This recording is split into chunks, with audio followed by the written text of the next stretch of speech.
రాయనెట్కి స్వాగతం. ఈరోజు మనం ఎయిర్లైన్ సర్వీసెస్ ఎలా యూస్ చేసుకోవాలి ఏంటనే దాని గురించి పూర్తిగా తెలుసుకుందాము. ఫస్ట్ అయితే మీరు మీ లాగిన్లో లాగిన్ అవ్వాలి సిఎస్పి కోడ్ ద్వారా. ఈ విధంగా మనకి ఓపెన్ చేయగానే మీ సిఎస్పి కోడ్తో మీరు లాగిన్ అవ్వగానే మనకి ఇలా స్క్రీన్ చూపిస్తుంది. ఇందులో మీరు సర్వీసెస్ అనే ఆప్షన్లో ట్రావెల్ అనే దానిలో ఎయిర్లైన్ బి2బి న్యూ అనే ఆప్షన్ మీరు సెలెక్ట్ చేసుకోవాలి. ఓకే, సో ఇక్కడ ఎయిర్లైన్ బి2బి న్యూ అనే ఆప్షన్ మీరు సెలెక్ట్ చేసుకోగానే ఎయిర్లైన్స్లో మీకు హోమ్ పేజ్ అనేది ఇక్కడ రావడం జరిగింది. సో ఇందులో మీరు ఫస్ట్ ఏం చేయాలి, మనకి రైట్ సైడ్లో ఒక డౌన్ యారో ఉంటుంది. మీరు ఇలా గమనించినట్లయితే మీకు మీ రైట్ సైడ్లో ఇట్లా డౌన్ యారో ఉంటుంది ప్రొఫైల్ సింబల్ పక్కనే. సో దాని మీద క్లిక్ చేసి యాడ్ మార్కప్ అని క్లిక్ చేయాలి. సో యాడ్ మార్కప్ అనే ఆప్షన్ మీరు క్లిక్ చేసిన తర్వాత మీకు ఇట్లా వస్తుంది. సో ముందుగా మనం చెప్పుకున్నట్లుగా మార్కప్ అంటే నథింగ్ బట్ కమిషన్. ఓకే, ఒక్కొక్క టికెట్లో మనకి ఎంత కమిషన్ కావాలి అనేది మనమే ఇక్కడ సేవ్ చేసుకొని పెట్టుకోవచ్చు. ఓకే, సో ఇక్కడ ఫ్లైట్ టైప్ అనే ఆప్షన్ సెలెక్ట్ చేసుకోవడానికి ఉంది. డొమెస్టిక్, ఇంటర్నేషనల్ రెండు విడివిడిగా మనం ఆప్షన్ పెట్టుకోవడానికి అవకాశం ఉంది. ఓకే, కావాలంటే డొమెస్టిక్కి నేను ఒక రకంగా పెట్టుకోవచ్చు, ఇంటర్నేషనల్కి ఒక రకంగా పెట్టుకోవచ్చు. సో ఆల్రెడీ నేను సేవ్ చేసుకున్నాయి, కింద సేవ్ అయిపోయినాయి. ఒకసారి మీరు చూసినట్లయితే ఇక్కడ ఇంటర్నేషనల్లో ఫిక్స్డ్ కింద 1500 రూపీస్ నేను సేవ్ చేసుకున్నాను. సో అంటే ఒక టికెట్ నేను కనుక బుక్ చేసుకుంటే దాని కాస్ట్తో నాకు సంబంధం లేకుండా నా 1500 నా కమిషన్ నాకు వచ్చేస్తుంది. అలాగే దాని కింద డొమెస్టిక్ అని ఉంది. సో ఇది నేను పర్సంటేజ్లో పెట్టుకున్నాను. 15% నేను పెట్టుకోవడం జరిగింది. అంటే టికెట్ కాస్ట్ ఎంతైతే ఉంటుందో అందులో 15% వరకు నా కమిషన్ నాకు వస్తుంది. ఓకే, సో ఇప్పుడు ఇంటర్నేషనల్ ఫిక్స్డ్ 1500 పెట్టుకున్నాం కదా, ఈ రెండు మారుతాం ఒకసారి. సో నేను ఇక్కడ ఇంటర్నేషనల్ అనే ఆప్షన్ సెలెక్ట్ చేసుకున్నాను. సో ఇది ఫిక్స్డ్ కదా, నేను పర్సంటేజ్లోకి చేంజ్ చేసుకోవాలనుకుంటున్నాను. ఒక 10 పెట్టుకున్నాను, 10% save. So markup save successfully. ఇక్కడ చూడండి, ఇంటర్నేషనల్ అయితే పర్సంటేజ్ 10% వచ్చేసింది. సో ఇప్పుడు డొమెస్టిక్ కూడా పెట్టుకోవాలి. సో డొమెస్టిక్లోకి వెళ్ళి ఫిక్స్డ్ పెట్టుకొని నేను ఒక 1000 రూపీస్ పెట్టుకున్నా, 1000 రూపాయలు save. Markup save successfully. Notification వచ్చింది. సో డొమెస్టిక్ వచ్చేసి ఫిక్స్డ్ 1000 రూపాయలు, టికెట్ కాస్ట్ సంబంధం లేదు. టికెట్ 2000 అయినా 3000 అయినా 10,000 అయినా సరే నా 1000 రూపాయలు నాకు కమిషన్ వచ్చేస్తుంది. అదే ఇంటర్నేషనల్ అనుకోండి, పర్సంటేజ్ వచ్చేసరికి 10%, టికెట్ కాస్ట్ మీద డిపెండ్ అయ్యి 10% ఉంటుంది. అదే మీకు డొమెస్టిక్, ఇంటర్నేషనల్ కాకుండా దాని కిందనే ఎయిర్లైన్స్ ఉన్నాయి. మీకు పర్టికులర్గా ఈ ఎయిర్లైన్స్కి నాకు ఇంత కమిషన్ రావాలి అని అయినా సరే మీరు ఇక్కడ ఫిక్స్ చేసుకోవచ్చు. ఓకే, సో ఇప్పుడు దాకా మనం ఎలా అయితే చేసామో ఇక్కడ కూడా సేమ్ అలానే చేయాలి. ఇక్కడ మీకు ఫర్ ఎగ్జాంపుల్ ఇండిగో చూద్దాం ఒకసారి. ఎయిర్ ఇండియా ఉంది, ఎయిర్ ఏషియా, ఇండిగో ఉంది. సో ఇండిగో నేను సెలెక్ట్ చేసుకున్నా. సో ఇది ఫిక్స్డ్ వచ్చేసి నేను ఒక 800 రూపీస్ పెట్టుకున్నా. సో నేను అది ఆ పర్టికులర్ ఫ్లైట్ ఇంటర్నేషనల్ అయినా డొమెస్టిక్ అయినా నా 800 నాకు కమిషన్ వచ్చేస్తుంది. ఓకే, సో ఈ విధంగా సెట్ చేసుకోవడం జరిగింది. సో నేను క్లోజ్ చేస్తాను. ఇప్పుడు ఏం చేద్దామంటే కస్టమర్ని పక్కన కూర్చోబెట్టుకుని అయినా సరే చాలా ట్రాన్స్పరెంట్గా మనం టికెట్స్ బుక్ చేయొచ్చు. ఓకే, సో ఇక్కడ departure from. So for example నేను ఇక్కడ హైదరాబాద్ అని టైప్ చేస్తున్నాను. సో లిస్ట్ వచ్చింది కింద, ఆ లిస్ట్లో నుంచి నేను సెలెక్ట్ చేసుకున్నాను. So going to Delhi. So ఆ లిస్ట్లో నేను సెలెక్ట్ చేసుకున్నాను. డిపార్చర్ డేట్ మనం ఇక్కడ నుంచి మనం స్టార్ట్ అయ్యే టైం వచ్చేసరికి డేట్ వచ్చేసరికి నేను ఫర్ ఎగ్జాంపుల్ 19వ తారీఖు పెట్టుకున్నాను. అలాగే రిటర్న్ డేట్ కావాలి అనుకుంటే పెట్టుకోవచ్చు, రౌండ్ ట్రిప్ అవసరం లేదనుకుంటే ఓన్లీ ఇది ఒక్కటే పెట్టుకోవచ్చు. ఇక్కడ ఫస్టే మనం ఇక్కడ 1 వే అని సెలెక్ట్ చేసుకుంటే కేవలం డిపార్చర్ డేట్ మాత్రమే తీసుకుంటుంది. ఈ రౌండ్ ట్రిప్ అని సెలెక్ట్ చేసుకున్నాం అనుకోండి, ఇది అంటే డిపార్చర్ డేట్, రిటర్న్ డేట్ రెండు ఫిల్ చేయాలి. సో నేను జస్ట్ 1 వే అని పెట్టుకున్నాను కాబట్టి నన్ను రిటర్న్ డేట్ అనేది మ్యాండేటరీగా అడగదు. ఓకే, అలాగే ఇందులో క్లాసులు కూడా ఉంటాయి, economy, premium economy, business, first class అని. సో ఇది ఎలాగా ఉంటుందంటే ఎకానమీ అంటే అందరూ ట్రావెల్ చేస్తుంది, ప్రీమియం ఎకానమీ అంటే ఎకానమీ కంటే కొంచెం కాస్ట్ ఎక్కువ ఉంటుంది, ఫెసిలిటీస్ ఎక్కువ ఉంటాయి. బిజినెస్ క్లాస్ అంటే మనకి డెడికేటెడ్గా ఒక సీట్ ఉంటుంది పర్టికులర్గా. అలాగే ఫస్ట్ క్లాస్ అయినా సరే బిజినెస్ క్లాస్కి అప్గ్రేడెడ్. సో కస్టమర్ యొక్క ఇష్టాన్ని బట్టి మనం ఇక్కడ మార్చుకుంటూ రావచ్చు. ఓకే, సో ప్రస్తుతానికైతే ఎకానమీలో చూద్దాము. అడల్ట్, సో ఎంతమంది ట్రావెల్ చేస్తారు అడల్ట్స్. అలాగే చైల్డ్ వచ్చేసరికి 2 to 12 ఇయర్స్ ఎంతమంది ఉన్నారు ట్రావెల్ చేసేవాళ్ళు. అలాగే ఇన్ఫాంట్ అంటే బిలో 2 ఇయర్స్ ఎవరైతే ట్రావెల్ చేస్తారో వాళ్ళకి. ఓకే, సో కింద ఇంకొక ఆప్షన్ ఉంది, రెగ్యులరా, స్టూడెంట్ ఫేరా, సీనియర్ సిటిజనా అని. సో రెగ్యులర్ అయితే కామన్గా ఎవరైతే ట్రావెల్ చేస్తారో వాళ్ళందరికీ. స్టూడెంట్ ఫేర్ అంటే ఇంటర్నేషనల్ టికెట్ మనం బుక్ చేసుకునేటప్పుడు ఆ కస్టమర్కి స్టూడెంట్ ఫేర్ అంటే స్టూడెంట్ వీసా ఉంటే మనం ఇది సెలెక్ట్ చేసుకోవచ్చు. సీనియర్ సిటిజన్ ఎవరైతే 60 ఇయర్స్ ప్లస్ ఎవరైతే ఉంటారో వాళ్ళు కనుక ట్రావెల్ చేస్తే ఈ సీనియర్ సిటిజన్ అనే ఆప్షన్ మనం సెలెక్ట్ చేసుకోవచ్చు. ఓకే, సో ఇక్కడ నేను రెగ్యులర్ అనే ఆప్షన్ నేను సెలెక్ట్ చేసుకుంటున్నాను. సెలెక్ట్ చేసుకొని సెర్చ్ ఫ్లైట్స్ అనే ఆప్షన్ క్లిక్ చేస్తాను. సో క్లిక్ చేయగానే ఇది లోడింగ్కి కొంచెం టైం పడుతుంది. ఏవైతే తక్కువలో ఫేర్స్ ఉన్నాయో అవన్నీ కూడా ఫిల్టర్ చేసి మనకి ఇక్కడ చూపించడం జరుగుతుంది. సో మనం ప్రస్తుతానికి ఎక్కడి నుంచి ఎక్కడికి ఇవన్నీ కూడా మనకి ఈ ఫస్ట్ స్టార్టింగ్లోనే మనకు చూపించడం జరిగింది. ఓకే, సో ఇదంతా మీకు ఓకే వచ్చింది.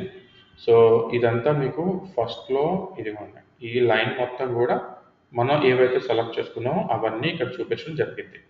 సో ఫ్రమ్ అని, టు అని, డిపార్చర్ డేట్, రిటర్న్ డేట్, అలాగే ట్రావెలర్స్ ఎంతమంది, క్లాస్ ఏ క్లాస్. ఒకవేళ మీరు ఏదైనా చేంజ్ చేయాలనుకోండి ఇక్కడ మీరు మళ్ళీ వెనక్కి హోమ్ పేజ్లోకి వెళ్ళి మార్చుకోవాల్సిన అవసరం లేదు. సో ఇక్కడే మనకి మాడిఫైడ్ అనే ఆప్షన్ ఉంది. ఈ మాడిఫై అనే ఆప్షన్ క్లిక్ చేసి మీరు ఏదైతే డేటా మార్చుకోవాలనుకుంటున్నారో ఆ డేట్ ఇక్కడ మార్చుకోవచ్చు. సో ఫర్ ఎగ్జాంపుల్ నేను డిపార్చర్ డేట్ మార్చుకుందాం అనుకుంటున్నాను. సో క్లిక్ చేయగానే నాకు ఇక్కడ డేట్ వచ్చేసింది. సో నేను 20 పెట్టుకున్నాను. సో 20తో పాటు మీరు ఫ్రమ్ మార్చుకోవచ్చు, టు మార్చుకోవచ్చు, రిటర్న్ డేట్ కూడా ఇక్కడ మెన్షన్ చేయొచ్చు, లేకపోతే ట్రావెలర్స్ ఎంతమంది, ఒక ఇద్దరా ముగ్గురా అనేది కూడా మనం ఇక్కడ మార్చుకోవచ్చు. ఇదిగోండి చూసారా. సో పెద్దవాళ్ళు ఎంతమంది, చిల్డ్రన్స్ ఎంతమంది, ఇన్ఫాంట్ ఎంతమంది, ఎకానమీయా, ప్రీమియం ఎకానమీయా కూడా వచ్చేసింది. సో ఇవన్నీ కూడా ఓకే చేసుకున్న తర్వాత మళ్ళీ సెర్చ్ ఆప్షన్ క్లిక్ చేస్తే ఇంకొకసారి మనం ఏదైతే మార్చుకున్నామో ఆ డేటాని బట్టి ఇప్పుడు మన డిపార్చర్ డేట్ ఒకటి చేంజ్ చేసాం. సో ఆ డేట్ని బట్టి ఏవైతే ఫ్లైట్స్ మనకి అవైలబుల్గా ఉన్నాయో అవన్నీ కూడా మనకు ఒక లిస్ట్ జనరేట్ అవ్వడం జరుగుతుంది.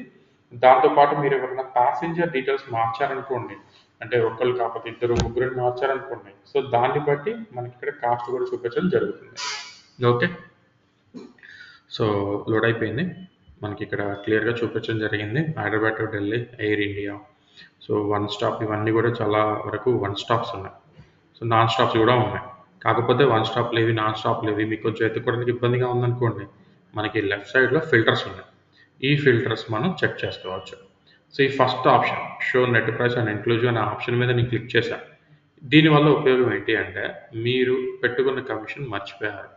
సో ఎంత పెట్టారు ఏంటి అనేది ఇక్కడ తెలుసుకోవచ్చు. దీని కాస్ట్ చూడండి 7,914 రూపాయలు. దీని బేసిక్ నెట్ ప్రైస్ వచ్చేసి 6,081 రూపాయలు అయితే దీని మార్కప్ 1000. నేను డొమెస్టిక్ 1000 పెట్టుకున్నా కదా, ఇక్కడ 1000 చూపించింది. ఈ 6,881 రూపాయలకి 1000 రూపీస్ యాడ్ అయింది. దాంతోపాటు మనకి ఐఏటిఏ కమిషన్ వచ్చేసరికి 33 రూపీస్ వచ్చింది ఈ పర్టికులర్ ఫ్లైట్కి. ఓకే, సో ఈ విధంగా మనకి 7,914 రూపాయలు అనేది టోటల్ అన్నీ కలుపుకొని కాస్ట్ చూపించడం జరిగింది. సో ఇది ఇక్కడ ఉంటే బాగోదు కాబట్టి నేను తీసేస్తాను. సో నేను మళ్ళీ ఇక్కడ ఫిల్టర్లోకి వెళ్తాను, ఇది తీసేస్తాను. ఓకే, ఇప్పుడు ఇంకా ఇదేం చూపించదు, మనకి ఓన్లీ టికెట్ కాస్ట్ మాత్రమే చూపించింది. సో ఇందులో వన్ స్టాప్ ఇవన్నీ ఉన్నాయి కదా. సో ఇందులో వన్ స్టాప్ ఇవన్నీ ఉన్నాయి కదా, నీకు డైరెక్ట్ ఫ్లైట్ కావాలి. సో 0 క్లిక్ చేశాను. ఏవైతే నాన్ స్టాప్ ఫ్లైట్స్ ఉన్నాయో వాటి వరకు మాత్రమే చూపించింది. సో నేను ఇక్కడ 0 ఆప్షన్ సెలెక్ట్ చేసుకున్నా. ఇవన్నీ కూడా నాన్ స్టాప్ వచ్చేసింది. ఓకే, సో దీని కాస్ట్ వచ్చేసి 8,258 రూపీస్. అలాగే ఓన్లీ కస్టమర్కి రీఫండబుల్. ఒకవేళ ఫ్యూచర్లో అంటే జర్నీ డేట్కి ముందే ఏదైనా క్యాన్సిల్ చేసుకున్నాను అనుకోండి, అమౌంట్ రావాలి కదా. సో అప్పుడు రీఫండబుల్ సెలెక్ట్ చేసుకుంటా. లేదు కన్ఫర్మ్ జర్నీ అనుకోండి, నాన్ రీఫండబుల్ సెలెక్ట్ చేసుకున్నా నో ప్రాబ్లం. సో ఏదైతే రీఫండబుల్, నాన్ రీఫండబుల్ రెండు సెలెక్ట్ చేసున్నా, సెలెక్ట్ చేసి లేకపోయినా అన్ని ఫ్లైట్స్ చూపిస్తాయి. దాంతోపాటు ఇక్కడ డిపార్చర్ టైం అని ఉంది, అంటే మనం బయలుదేరాల్సిన టైం. కస్టమర్ యొక్క ఫ్లెక్సిబిలిటీని బట్టి ఉదయం 6 గంటల లోపే బయలుదేరాడు అనుకోండి, ఈ సెలెక్ట్ చేసుకుంటే ఆ ఫ్లైట్స్ వరకు చూపిస్తాయి. లేదు మార్నింగ్ 6 నుంచి 12 లోపు అనుకోండి, ఇది నేను సెలెక్ట్ చేసుకున్నాను, ఇదిగోండి ఇక్కడ ఫ్లైట్ చేంజ్ అయిపోయినాయి. సో 6, 6:20, 10, 10 ఇలా చూపించడం జరిగింది. అలాగే ప్రతి ఒక్కటి కూడా మీరు ఇక్కడ మీకు కావాల్సినట్టుగా మీరు సెలెక్ట్ చేసుకోవచ్చు. లేదు పర్టికులర్ ఎయిర్లైన్స్లో కావాలి అనుకుంటే ఇక్కడ ఎయిర్లైన్స్ కూడా చూపించడం జరిగింది. మీకు కావాలి అనుకుంటే పర్టికులర్ కస్టమర్కి ఆ ఇండిగోనే కావాలంటే ఇండిగో, లేదు ఎయిర్ ఇండియా కావాలంటే ఎయిర్ ఇండియా, లేదు ఏదైనా పర్లేదు అనుకుంటే మీరు ఫిల్టర్స్ తీసేసి సెలెక్ట్ చేసుకోవచ్చు. ఈ విధంగా ఈ ఆప్షన్స్ అన్నీ మనకు ఉపయోగపడటం జరుగుతుంది. సో ఇప్పుడు ఫ్లైట్స్ చూద్దాం. సో నేను నాన్ స్టాప్ సెలెక్ట్ చేసుకోవడం జరిగింది ఇక్కడ. సో నాన్ స్టాప్ అయితే మనకొచ్చేసి ఇక్కడ 8,000 నుంచి స్టార్ట్ అవ్వడం జరిగింది. సో ఎయిర్ ఇండియా మార్నింగ్ 5:30కి బయలుదేరిద్ది. 7:50 కల్లా ఢిల్లీ వెళ్ళిపోతుంది. అలాగే నెక్స్ట్ ఫ్లైట్ వచ్చేసి ఈవినింగ్ 5:35కి 8 కల్లా వెళ్ళిపోతుంది. 8,325. ఇది నాన్ రీఫండబుల్. బట్ దీని పైది మాత్రం రీఫండబుల్. ఈ విధంగా మనకి డిఫరెంట్ ఆప్షన్స్ ఉండడం జరిగింది. సో ఇప్పుడు ఒకవేళ మీరు బుక్ చేసుకోవాలనుకోండి, బుక్ అనే ఆప్షన్ క్లిక్ చేయండి. బుక్ అనే ఆప్షన్ క్లిక్ చేస్తే మీకు ఇక్కడ టైమర్ స్టార్ట్ అవ్వడం జరుగుతుంది. మీరు ఎప్పుడైతే ఫ్లైట్ సెలెక్ట్ చేసుకుంటారో అది వితిన్ 14 మినిట్స్లో కంప్లీట్ చేయాలి. ఇదిగోండి. So your session will expire in 13 minutes 54 seconds. ఇలాగ టైమర్ అనేది ఆన్ అవ్వడం జరుగుతుంది. సో ఇక్కడ మీరు గమనించినట్లయితే మీరు సెలెక్ట్ చేసుకున్న ఫ్లైట్ ఇంకొకసారి టైము, డేట్తో సహా మీకు ఇక్కడ చూపించింది. అలాగే 1 adult, check in baggage 15 kgs, cabin baggage 7 kgs. Okay, Air India flight. So ఇప్పుడు నేను ఇక్కడ add passenger details, add passenger, choose title అని ఉంది, మిస్టర్, మిస్సెస్, మిస్. సో నేను మిస్టర్ని సెలెక్ట్ చేసుకొని first name, middle name, last name. So మీరు ఇక్కడ ఏదైతే ఎంటర్ చేస్తారో వాళ్ళ కేవైసీ డాక్యుమెంట్స్లో ఏదైతే ఉంటుందో సేమ్ అలానే ఉండాలి. కస్టమర్ ఏదో కృష్ణ అని చెప్పేసి అనగా కృష్ణ అని చెప్పాడు అనుకోండి, మీరు ఇక్కడ ఈ నేమ్ ఎంటర్ చేస్తారు, KRISH అని. ఒకవేళ కస్టమర్ కేవైసీ డాక్యుమెంట్స్లో HH అని కానీ లేకపోతే SS అని కానీ ఉందనుకోండి, కస్టమర్ని కనీసం ఎయిర్పోర్ట్లో కూడా అలౌ చేయరు. సో దయచేసి కస్టమర్ కేవైసీ డాక్యుమెంట్ మీకు కుదిరితే కస్టమర్ దగ్గర నుంచి ఫిజికల్గా కాపీ తీసుకుంటే ఇంకా మంచిది. ఓకే, సో నేను ఇక్కడ ఏవైతే డాక్యుమెంట్స్లో ఎలాగైతే ఉందో సేమ్ అలాగే నేను ఎంటర్ చేయాలి. ఎంటర్ చేశాను నేము, బ్యాగేజ్. ఒకవేళ ఎక్సెస్ లగేజ్ ఏమన్నా ఉంటే ఇక్కడ మెన్షన్ చేసుకోవచ్చు. So airport excess bag charges 650, short equipment excess, ఇట్లాగా ప్రతి ఒక్కటి కూడా ఇక్కడ మీకు మెన్షన్ చేయడం జరిగింది ఎన్ని కేజీలు ఏంటి అనేది. ఇప్పుడు 5 kgs అనుకోండి, ఇక్కడ 2,730 రూపీస్ పే చేయాల్సి ఉంటుంది. అదే 22 kgs అనుకోండి, అదే 10 kgs అనుకోండి 5,460 రూపీస్. ఇట్లా క్లియర్గా మెన్షన్ చేయడం జరిగింది. ఇక్కడ మీకు కావాలి అనుకుంటే బుక్ చేసుకోవచ్చు. సో ఈ కాస్ట్ అంతా కూడా ఇక్కడ మనకి లెఫ్ట్ సైడ్లో, రైట్ సైడ్లో ఏదైతే ఉందో ఇక్కడ మీకు చూపించడం జరిగింది. Okay, seat. సో ఇక్కడ కస్టమర్కి కావాలి అనుకుంటే సీట్ బుక్ చేసుకోవచ్చు. సో సీట్ అనే ఆప్షన్ మీకు సెలెక్ట్ చేసుకున్న తర్వాత ఇది ఉంది. ఇదంతా ఎయిర్పోర్ట్ ఫ్లైట్ యొక్క లేఅవుట్. ఈ ఫ్లైట్లో కలర్ కోడింగ్ ఉంది.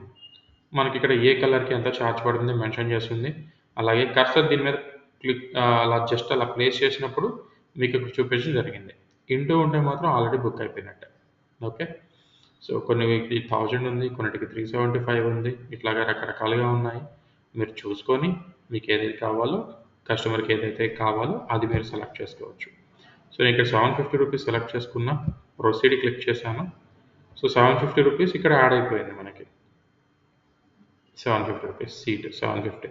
ఓకే, అలాగే జిఎస్టీ డీటెయిల్స్ ఏమన్నా ఉంటే కూడా క్లియర్గా జిఎస్టీ డీటెయిల్స్ ఎంటర్ చేయండి. ఎంటర్ చేసిన తర్వాత కాంటాక్ట్ డీటెయిల్స్, ఇక్కడ కస్టమర్ కాంటాక్ట్ డీటెయిల్స్ మాత్రమే మీరు ఎంటర్ చేయాలి. మీ డీటెయిల్స్ మీరు ఎంటర్ చేయొద్దు.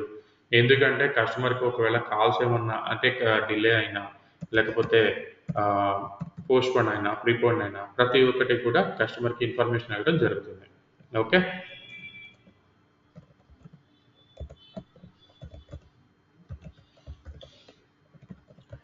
సో ఇట్లాగా క్లియర్గా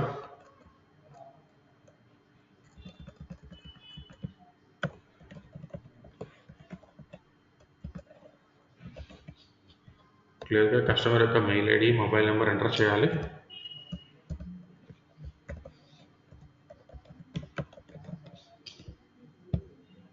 రివ్యూ క్లిక్ చేసాం అనుకోండి, సో మనం చేసిన డీటెయిల్స్, ఫ్లైట్ యొక్క డీటెయిల్స్, బ్యాగేజ్ ఏమైనా యాడ్ చేసినా, మీల్స్ ఏమైనా యాడ్ చేసినా, సీట్ ఏమైనా యాడ్ చేసినా ప్రతి ఒక్కటి ఇక్కడ మీకు చూపించడం జరుగుతుంది. ఇక్కడ ప్రొసీడ్ టు బుక్ అనే ఆప్షన్ క్లిక్ చేస్తాము. సో ఎక్స్ప్రెస్ వ్యాలెట్, సో ఎంతైతే కాస్ట్ ఇక్కడ మీకు చూపిస్తుందో ఇక్కడ బ్యాక్గ్రౌండ్లో మీకు ఎంత అమౌంట్ టు పే 9,008 రూపీస్ చూపిస్తుంది. ఈ 9,008 రూపీస్ కనుక మీ వ్యాలెట్లో ఉంటే కస్టమర్ ఒకవేళ క్యాష్ ఇస్తే మీ వ్యాలెట్లో నుంచి చేసేసుకోవచ్చు. లేదు యూపీఐ కానీ క్యూఆర్ కానీ కస్టమర్ చేస్తా అంటున్నాడు అనుకుంటే ఈ యూపీఐ క్యూఆర్ అనేది ఆప్షన్ సెలెక్ట్ చేసుకుని యాక్సెప్ట్ అండ్ కన్ఫర్మ్ క్లిక్ చేస్తే సరిపోతుంది. ఇక్కడ మీకు క్యూఆర్ కోడ్ జనరేట్ అయిపోతుంది.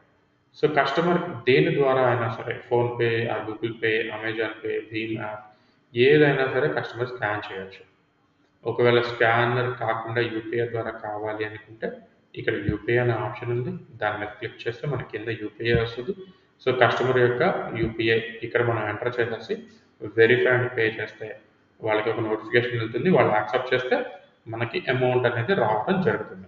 ఆటోమేటిక్‌గా టికెట్‌కి ఎంతైతే ఉందో ఆ కాస్ట్ కట్ అయిపోద్ది. మన మన మార్కప్ ఏదైతే ఉందో మనం సెట్ చేసుకున్న మార్కప్ మనకి రావడం జరుగుతుంది. ఓకే. సో, ఈ విధంగా మీరు బుక్ చేసుకోవచ్చు. బుక్ చేసుకున్న టికెట్స్ అన్నీ కూడా ఎక్కడ చెక్ చేసుకోవాలో కూడా నేను చూపిస్తాను. ఇదైతే నేను క్యాన్సిల్ చేస్తున్నాను పేమెంట్.